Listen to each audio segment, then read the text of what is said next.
Let's kick things off with a word we all think we know, art. It seems so simple, so familiar, right? But what if I told you it holds a really fascinating secret, one that connects it to this incredible project for global communication? So let's ask the big question. What is art? I mean, philosophers have debated that for centuries. But hold on, before we start picturing the Louvre or getting lost in museums, let's just look at what the word actually means in its most basic form. Okay, so according to the simple English Wiktionary, you get the usual suspects, right? Painting, music, writing, photos, songs, even buildings. These are the things we point to and say, that's art. But the real story here, the really cool part, isn't in the examples of art. It's in the word itself. And here's where it gets interesting.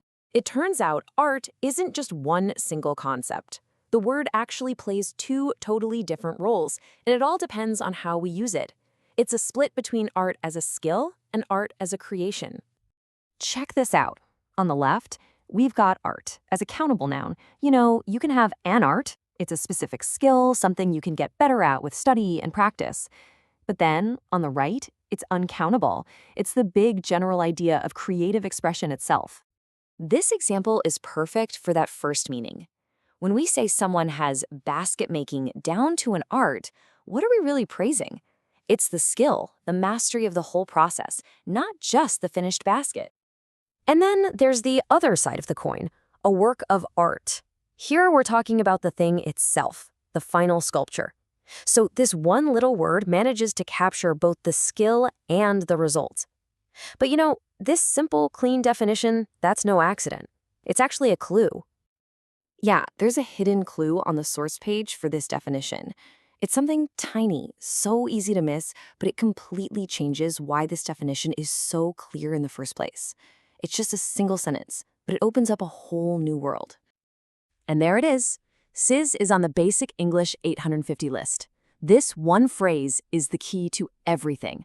It tells us this simple definition wasn't an accident. It was completely by design. The word art was chosen. Which immediately makes you ask, exactly, what in the world is this list, and why is the word art on it? Let's dig in. Okay, so Basic English 850, or BE 850, is just an incredible concept. It's a stripped-down version of the English language, boiled down to a core vocabulary of just 850 words. The whole point is that with this small, carefully picked set of words, you can explain almost any complex idea to anyone, anywhere on the planet, no matter how well they speak English. Think about that for a second. Just 850 words. Not the tens of thousands that you and I use every day without even thinking about it. This is a small, powerful toolkit designed for one thing: clear communication. And the word art is considered one of those essential building blocks. This changes everything, doesn't it? We started with a simple definition of a word we all use, and now we're looking at a global project for universal understanding. This is about so much more than just defining a word. It's about making knowledge accessible to literally everyone. So let's just trace our journey here. We started with a simple word, art. We saw how it was broken down into this crystal clear two-part definition of skill versus creation. And that very clarity led us to discover its place in a much bigger system with this incredible goal, making big ideas understandable for a global audience. So, what are the big takeaways from all this?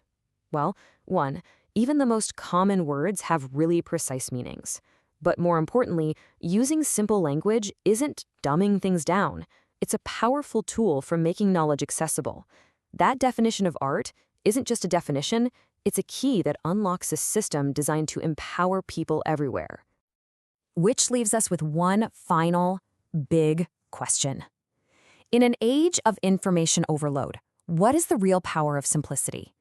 If a concept as huge and profound as art can be explained and understood with a core set of 850 words, what else can we make accessible to everyone? Could 850 words actually change the world?